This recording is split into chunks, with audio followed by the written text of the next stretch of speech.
Have you ever checked a price and thought, who told this thing to become expensive? Yeah, that's supply and demand trying to show off.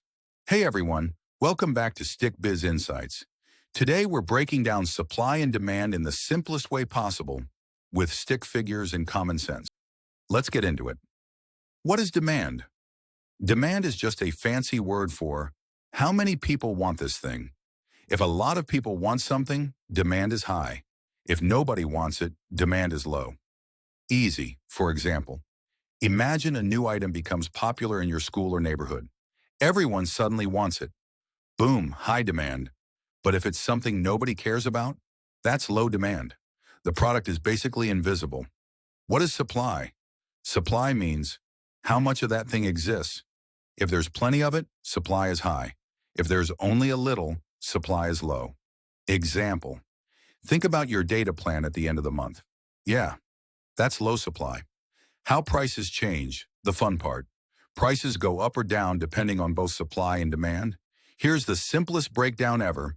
High demand plus low supply equals price goes up. A lot of people want it, but only a few exist. So the price starts rising like it's climbing a ladder. Low demand plus high supply equals price goes down. There's too much of it, but nobody wants it. The seller has no choice. Price drops fast. Balanced supply plus balanced demand equals normal price enough for everyone.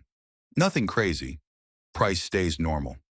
Let's say a new pair of shoes or a trending gadget just came out.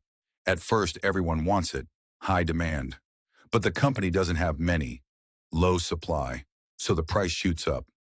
Months later, more stock arrives, high supply.